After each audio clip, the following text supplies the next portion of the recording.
Welcome to The Explainer. I'm so incredibly pumped to have you here today because we are tackling something that absolutely makes or breaks grades in the Cambridge physics exams.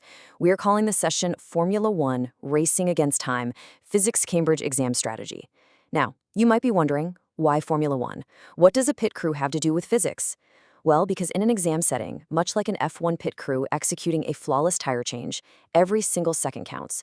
Your efficiency, your precision, and your overall analytical strategy need to be absolutely flawless if you want to hit those top grade boundaries. Today, we are decoding the exact examiner expectations for refractive index, the core formulas associated with it, and the real-world application of optical fibers and telecommunications. And listen, this applies whether you're sitting the IGCSE 0625, the Coordinated Sciences 0651 or 0652, the O-Level 5054, or even if you're building foundational knowledge for your AS Level 9702. The principles of the assessment objectives remain identical. But more than just the raw physics, we are looking at the strategy. I want to introduce you to two very typical students we see every single year in the exam hall. Let's call them Alex and Sam. Alex is a walking encyclopedia. Seriously, if you ask Alex about physics facts in the hallway, they can recite the textbook word for word. But in a high-pressure exam, Alex overloads the answer with raw physics facts and provides absolutely zero analytical structure. It's essentially a brain dump onto the paper. Then we have Sam. Sam is constantly watching the clock, constantly feeling that immense time pressure. Because of that, Sam rushes. Sam completely misses the specific requirements of the command words and skips vital steps in the calculations just to get to a final number. If we look at their answers side by side on a typical 4-mark past paper question about optical fibers, it's literally a sea of red pen marks from the examiner. Alex writes a massive, sprawling paragraph, but entirely misses the core application. Sam calculates a correct number, but doesn't state the formula, doesn't show the substitution, and forgets the units. Both of them drop incredibly easy marks. Today, we are going to fix that. We are going to turn those red pen marks into green check marks. Here is the structured journey we're taking today. I want you to completely shift your focus away from basic memorization and towards top-scoring analytical reasoning. We'll be covering 1. The refractive index trap. 2. Core principles and formulas. 3. The method mark strategy. 4. Top 3 examiner warnings. And finally, 5. Deconstruct, solve, evaluate. Let's dive straight into Section 1, the refractive index trap. This is where we look at how to avoid the biggest initial pitfalls right off the bat. This trap right here is where most candidates stumble straight out of the gate. You open the exam paper, you see a diagram of a light ray hitting a glass block, or maybe a signal traveling down an optical fiber, and you immediately think, great, I know this one, light bends. But the trap isn't in what you don't know, it's entirely in how you present it to the examiner. When you look back at Alex's answer from earlier, Alex wrote, the light bends towards the normal because the glass is denser, and then it reflects inside the fiber because of total internal reflection. Now, to a layperson, that sounds totally correct, right? But the examiner isn't a layperson. The examiner is holding a very specific, highly technical mark scheme. Alex used the word denser instead of optically denser. That is a completely different physical property. Alex didn't mention the critical angle at all. Alex didn't state that the angle of incidence must be strictly greater than the critical angle for total internal reflection to occur. Alex fell right into the trap of superficial knowledge. It's kind of like bringing a spoon to cut a steak. So I have to ask you, why do seemingly straightforward concepts lead to so many lost marks? It's because students don't truly understand the specific assessment objectives of the Cambridge syllabus. The exam isn't just testing if you memorized a fact. It's testing your application and your analysis. When a question asks you to explain the use of optical fibers in telecommunications, you need an analytical structure. You need the Peel framework. Point, evidence, explanation, link. Top students structure answers deliberately. They make a clear point about total internal reflection. They provide evidence by referencing the specific angles involved. They explain the underlying physics mechanism, and then they link it all back to high-speed data transfer. Moving into Section 2, Core Principles and Formulas. This is where we master the fundamental ideas. And hey, before we continue, subscribe to our YouTube channel, Ace the Exams, at @acetheexams_IGCA, to excel in your Cambridge examinations. Click that subscribe button and hit the bell icon right now. Okay, let's get back to the physics. The Cambridge syllabus emphatically states that top-performing students must demonstrate a connected, conceptual understanding that is easily transferable to completely unfamiliar contexts. You can't just memorize how a light ray behaves in a standard rectangular glass block. If Cambridge throws a weird asymmetric prism at you, you have to rely on your core principles, not your memory of a specific diagram. This requires you to expertly decode the command words. If the question says state, you just give a concise, accurate fact. If it says calculate, you need numbers and clear working. But if it says explain, you absolutely must use that peel framework we just talked about. Now, what's really important to grasp here is how we establish a foundational definition and immediately push it into a real-world application. Refractive index, which is denoted by the lowercase letter n, is a measure of how much the speed of light is reduced inside a specific medium compared to its speed in a vacuum. It is a ratio. But how does this highly theoretical principle transfer to global telecommunications? Well, in optical fibers, we rely entirely on a phenomenon called total internal reflection to trap light pulses inside the core of the cable, allowing massive amounts of data to travel thousands of miles with extremely minimal signal loss. For this to happen, light must be traveling from an optically denser medium, meaning it has a higher refractive index, towards an optically less dense medium. And, crucially, the angle of incidence must be greater than the critical angle. If you just write, the light bounces inside the tube, you get 0 marks. If you detail the core, the cladding, and the critical angle conditions, you've just secured maximum marks. And this brings us to what brilliantly illustrates the next major hurdle for candidates: formula selection. Look at these two core formulas. We have n equals sine I over sine r versus n equals 1 over sine c. You need to quickly select the correct analytical framework based entirely on the specific scenario you are facing in the question.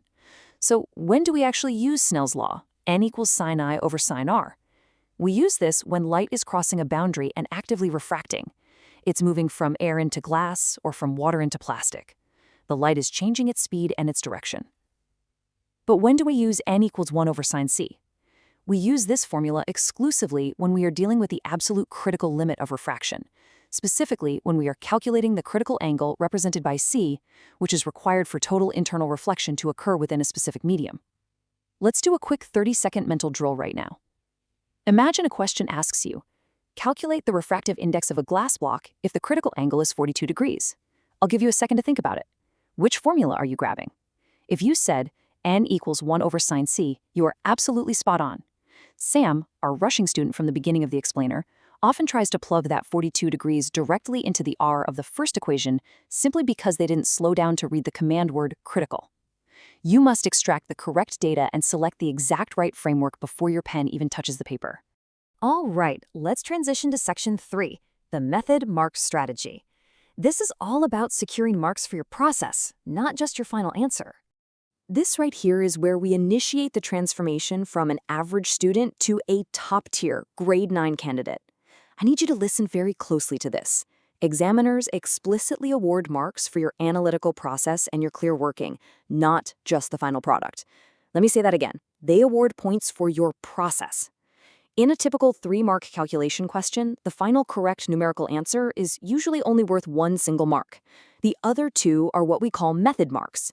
If you do all the math in your head or on your calculator, and you just write down the final answer, but you make a tiny arithmetic error along the way, you lose all 3 marks, every single one. But if you show your blank formula first, and then show your direct substitution of the numbers, you still get 2 out of 3 marks, even if your final calculator math was wrong. Let's look at how this builds into an unstoppable workflow. We call this the standardized sequence, and it's a strict procedural framework you should use for every calculation. Step 1. Identify key elements. Take your pen and literally highlight or underline the values given in the text, and circle the command word. Step 2. Apply relevant principles. Write down the blank formula. No numbers yet. Just write n equals sine I over sine r. Step 3. Execute analysis. Now, substitute the numbers in clearly on the next line down. Step 4. Verify results. Does this final number actually make physical sense in the real world? Step 5. Present format. Ensure you have proper headings, correct terminology, and for goodness sake units. A number without a unit in physics is entirely meaningless. Let's move on to section 4, top 3 examiner warnings. Stop scrolling. Subscribe to our YouTube channel, Ace the Exams, at acetheexams_IGCSE, to excel in your Cambridge examinations. We've helped thousands of students improve by 2 to 3 grade boundaries. Join them right now by subscribing to acetheexams_IGCSE. And turn on all notifications so you never miss our weekly exam strategy sessions. Okay, let's adopt the insider examiner's lens. Have you ever wondered what happens when thousands of exam papers are shipped off to Cambridge and marked? Well, the top examiners get together and write what's called a principal examiner report. And let me tell you, it is an absolute goldmine. It reveals the exact recurring pitfalls that cause students to bleed marks year after year. I want to read out this critical quote directly from the examiners themselves. Candidates consistently confuse key terminology. Always define terms before using them in extended responses. This is massive. Failing to clearly define your terms in an extended 4 or 5 mark response is a guaranteed way to lose easy points. Let's do a quick find the flaw workshop together right now. Listen very carefully to this sample paragraph written by a student who is trying to explain how optical fibers work. The signal goes into the cable and hits the edge. Because it is highly refractive, it reflects back inside.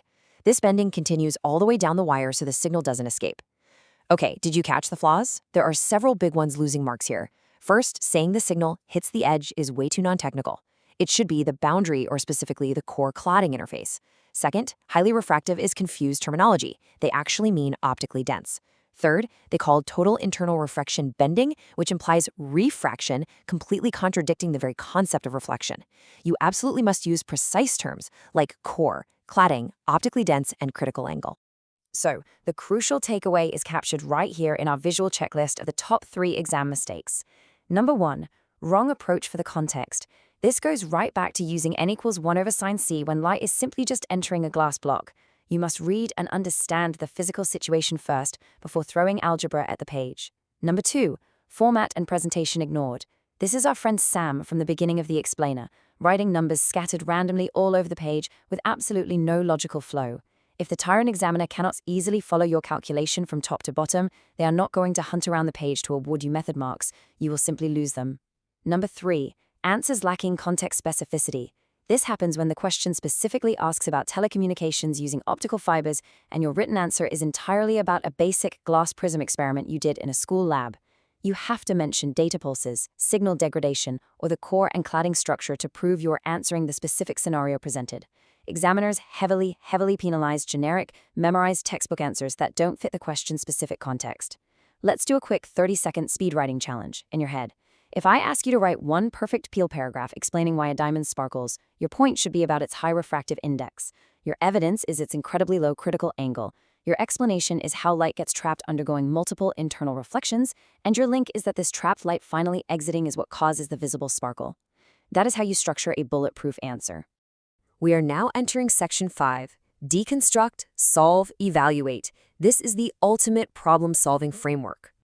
We've identified the traps, we've learned the core principles and the sequence. Now, I want to introduce you to the ultimate technical methodology that top-scoring candidates use to process evidence and tackle the absolute most difficult multi-step problems Cambridge can possibly throw at you. When you get to those final, brutal questions on the back of the paper, you need a reliable system. Let me guide you through this evaluative thinking process. Step 1.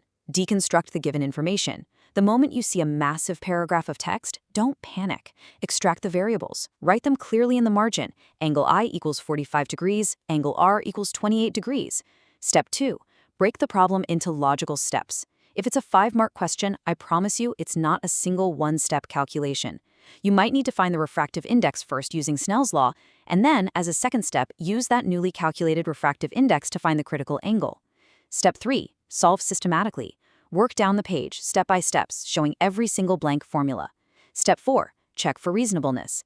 This step right here is what separates good students from great ones. Let's say you do your calculation for the refractive index of a block of glass, and your calculator spits out 0.8. If you just blindly write that down, you're not thinking analytically.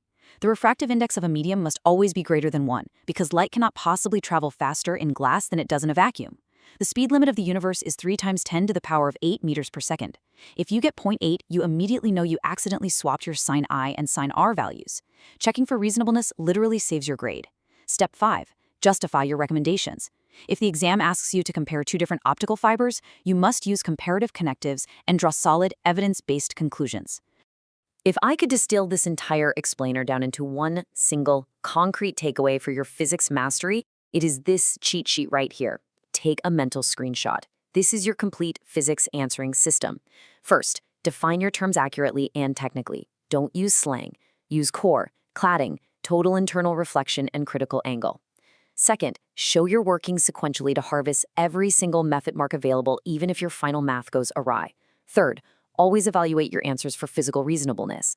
If you apply these 3 core rules, command word decoding, the strict application of the Peel framework, and our time management matrix of systematic solving, you virtually guarantee yourself top marks. Students who implement these physics strategies see an average improvement of 2 grade boundaries, but only if they practice consistently with our weekly videos. I really want to end with this powerful question on the screen. Knowing everything you know now about the refractive index trap, the importance of method marks, and those specific examiner warnings, how will you actively change your exam approach for the very next past paper you sit down to write? Will you still be Alex, just data dumping raw facts without any analytical structure? Will you be Sam, constantly rushing and throwing away easy method marks?